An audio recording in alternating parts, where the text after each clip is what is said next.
Hi, and welcome to another episode of the Elevated Beauty Podcast. I'm your host, Emily Fouts, and today's episode is going to be all about acne. I did record an episode a little over a year ago, but I have some new information that I would like to add to this that I think would be helpful. So we're going to go into 5 main causes of acne, how acne presents according to what it's being triggered from, and just the why and the how. So as always, if you're interested, then keep on listening.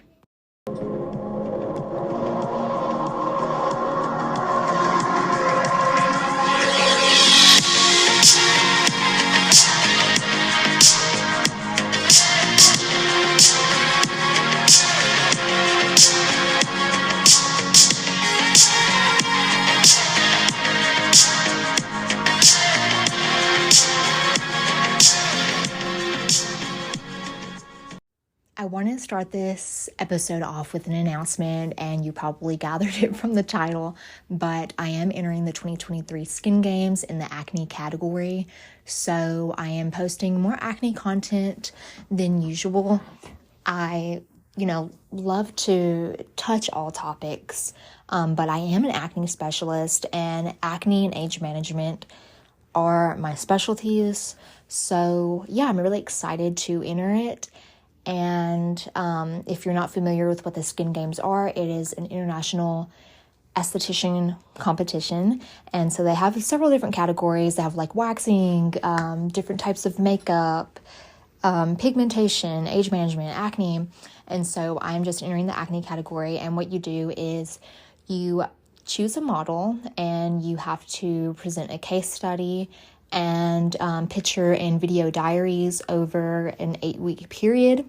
So I am going to start with my model in a little over a week, and I'm so freaking excited about it. It just fell into my lap. I was listening to a podcast, and I had known about the Skin Games for a while, but I was listening to a podcast, and it was actually, I think it was the Skin Club, and it was Michael Rosano that was talking about how he had entered it.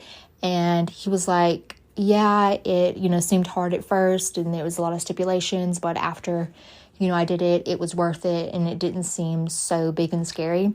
And so I was like, you know what? I need to step out of my comfort zone, and that's something I would love to do. So I just did it, and I'm really glad that I did it. And it is, a tedious process, and there are some really good competitors up against me. So even if I don't win, I'm super proud to even be competing in it. So yeah, look out for that. You can follow my Instagram, of course, my main page, Elevated Beauty Aesthetics, and you'll see the progress of me and my model. And yeah, I'll share that journey with you guys. So not only am I going to offer you guys the why and the how of acne, but I'm going to give you some tools in which how to kind of counteract that. So we're going to get right into it. I'm going to preface all this with, I treat acne holistically. You may or may not know that, but a holistic approach basically means treating everything as a unit. So when I treat acne, I'm not just topically treating your skin, I'm treating it as a unit with your body. So you're going to learn here that acne is caused by some internal functions that may be going on in your body. So it is important to address and discover what that trigger is. That way you can cut it, nip it in the bud. I hate that term, but of course, I have seen so many people, no hate against dermatologists, but they typically will treat the symptoms and give it a Band-Aid effect, and usually it can be counterproductive. So I just like to find the root cause, and I feel like that's really successful. So that is my approach to acne. So we're going to go through the first cause is diet. And usually whenever your diet is the cause of your acne, it can present several different ways. It can present as pustules, cysts, blackheads. And so the way that diet affects your skin, there's so many different foods that we can consume that will either cause inflammation or it will cause excess oil production. So that is really the source of all acne, no matter what the cause is from. What's happening because of that is it's causing inflammation in your body or inflammation in your skin, or it's triggering excess oil production. So those two things are what we need to control.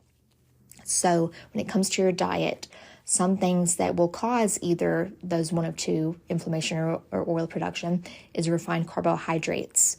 So refined carbohydrates have a quick release of glucose, and those are things like breads, pastries, grains, and then refined sugars also.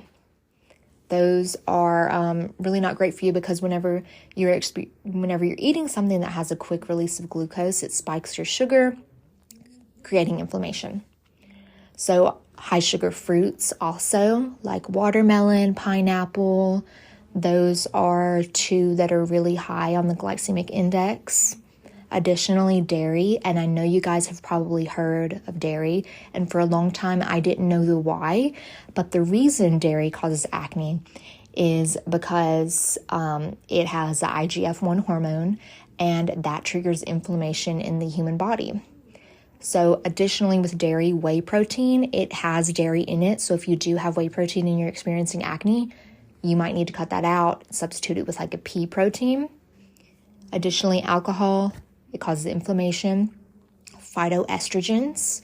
Phytoestrogens are found in legumes, peanuts, things like that. Peanuts also have a really high oil content, so you could substitute that with almonds. But what phytoestrogens do is they mimic estrogen, and you'll find later when we get into one of the other causes that too much of a hormone will kind of disrupt the balance.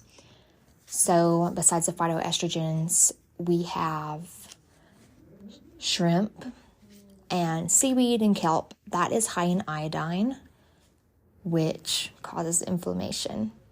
So to sum all that together, we have, and I think I might have missed caffeine. Caffeine is another thing that causes inflammation.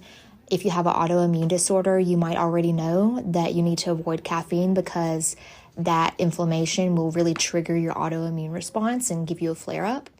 So to summarize all of that together, a lot of the big triggers in your diet are going to be foods high in iodine like shrimp, kelp, seaweed, phytoestrogens, dairy, sugars, caffeine, and alcohol. Moving on to the next cause of acne is your gut health. So your gut microbiome is another term for this, and your gut microbiome are also known as gut bugs. So your gut is host to probably billions of different microbiota. So the way that is kind of formed is in utero, and depending on your lifestyle and your diet. And our gut microbiota plays a key role in our digestion, metabolism, absorption of nutrients, our immunity, brain function, mood, and then our skin, obviously our skin, and then our gut-brain axis. Our gut microbiota can be influenced by the genetics of our parents also, and we each have our own enterotype. So it's kind of like it's unique to us. It's kind of like our own, like a blood type. So it's actually could be formed in utero, but the biggest modifiable influence to a healthy gut is going to be your diet, of course. So a healthy gut functions by keeping toxins, undigested food particles, etc. from escaping past the gut barrier into the bloodstream. And so whenever this is not happening, you have an impaired barrier function, also known as a leaky gut, which, can be weakened by overuse of antibiotics, poor diet, or just like utero health, whatever it be. It is allowing the food particles, etc., toxins to escape past the gut barrier into the bloodstream, which causes a kickstart in your immune system and causing inflammation. So if you are experiencing a leaky gut, you are going to display a few symptoms. So you can display like you're sluggish, you're low energy, your bowel movements aren't regular, And what you can do to actually implement a healthier gut function is you want to implement a diverse diet, exercise frequently, take probiotics, and cruciferous vegetables and omegas. So omega supplements like omega 369, and then you could either eat more cruciferous vegetables, or you could take a supplement like DIM, DIM is short for like dindolymethane or something like that. So, gut health is really important, and it affects so many things. And, even our brain, like I said before. So it's kind of one of those things that's like unknown until you know about it. And then you can start implementing those things to just create a healthier gut microflora, and it is going to affect your whole body. And acne, as a result of a poor gut function, is going to present usually like cystic along like the sides of the face, and even nodular, just really inflammatory. Our next cause of acne is bacteria. A lot of people are familiar with this as a cause of acne, and historically it was kind of like people thought this was the biggest cause, but I actually find this is the least common form of like what triggers acne in my guest. But obviously, bacterial acne is going to present as like pustules, whiteheads, occasionally cystic, and it is caused by bacteria. So if, usually like teenagers will have this type of acne because they're not cleaning their face normally. They might not clean their sheets or their pillowcases regularly. If someone's experiencing like butt acne, maybe they're not changing their underwear frequently enough. Or even if you play sports, sports equipment is really common for like, not being washed and you're sweating in it. So that's going to happen. And what happens with bacteria is it creates inflammation in the follicle and creates an infected follicle. Also, if you have like oily skin and you're not cleansing it enough, that bacteria is going to get trapped in with that oil, and it creates like the perfect environment for that acne to form. And our final cause of acne is going to be hormonal. So our hormonal acne, this presents cystic along the sides of the face and the jawline. So hormonal acne is caused by hormonal fluctuations. This can be caused by you getting on or off of birth control, just experiencing natural hormonal shifts like in puberty, or if you have thyroid disorder, PCOS, endometriosis, etc. So something that I find is really common is when someone is using a birth control that's progesterone dominant, which is the male hormone, but men and women both have it, but it is dominant in males. So when you're taking a birth control that is progesterone dominant, what it's going to do is it's going to ramp up your oil production. And so that's a big cause of acne. And it is kind of a little harder to treat, but once you identify that it is coming from a hormonal place, we can help to control it. So you could switch to a different birth control that's maybe not progesterone dominant. There are like the IUD, that is one that causes a lot of hormonal acne for people. But what you can do is you can influence your skin and rebalance your hormones by taking supplements. And I'll list a few supplements that are really great for hormonal health. So calcium and vitamin D, these are great for those with PCOS. DIM, dindolymethane. I've actually taken this in the past whenever I had gotten off of my birth control for a short period of time and then got back on it because I was like changing my insurance. And it really wrecked my skin. So what dindolymethane, or DIM, does is it contains cruciferous vegetables and aids in the breakdown of estrogen, which can be helpful with PCOS, or if you're getting off of a birth control, because birth controls do have synthetic hormones. So the birth control I was on had like synthetic estrogen, and I was like, my estrogen was all whacked up, so my body was trying to process and get out that synthetic estrogen whenever I got off of it. And so the dindolymethane helped to break down that synthetic estrogen. So,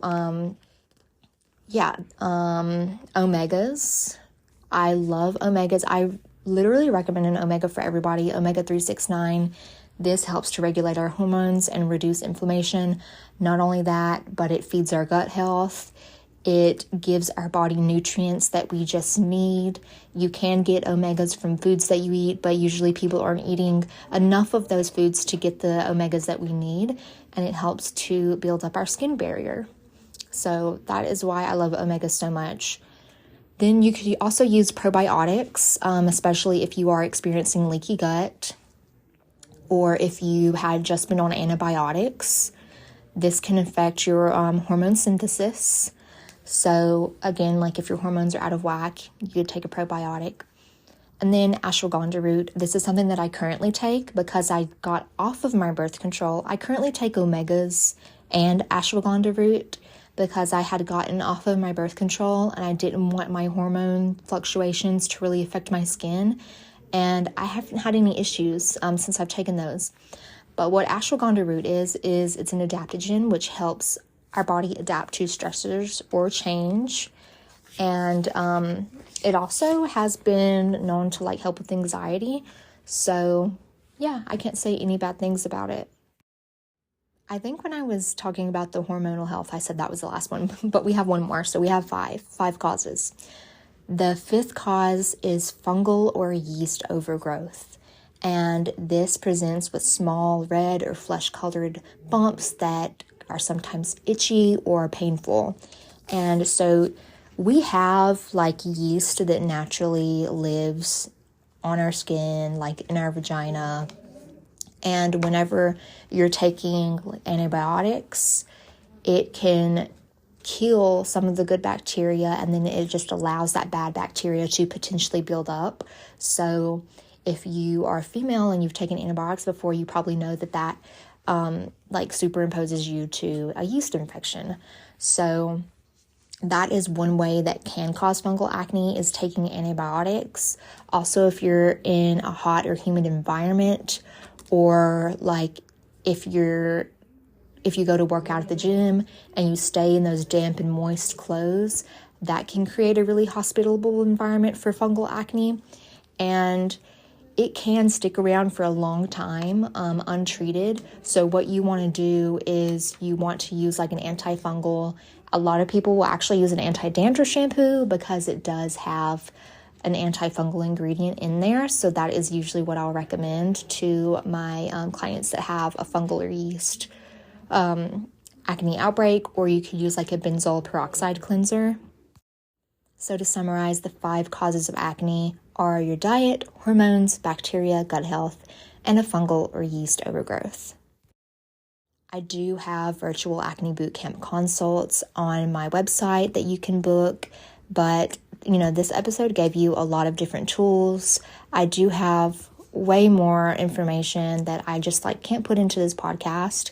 But so if you're struggling from acne, hopefully this will help you pinpoint it. And if not, I definitely encourage you to book a virtual consult. That way I can further help you and we can pinpoint where your acne is coming from. And if you are an esthetician, maybe this inspired you to become an acne specialist, or maybe gave you some information that you didn't have before. I have taken the acne course, the Acne Detective course by MBK, by Katie. I think that's what it's called. So that she really gets so scientific, and that helped a lot. And then just, over the years doing my own research and learning from other estheticians, that's where I got all my information from.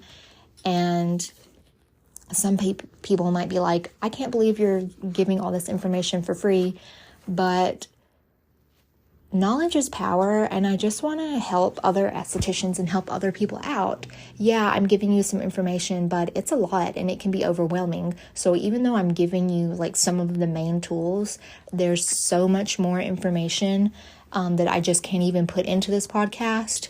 So yeah, if it helps somebody, it helps somebody. If it creates an awareness for somebody, maybe they'll book an acne consult with me. If not, at least I was able to help someone. So that's really all that matters to me.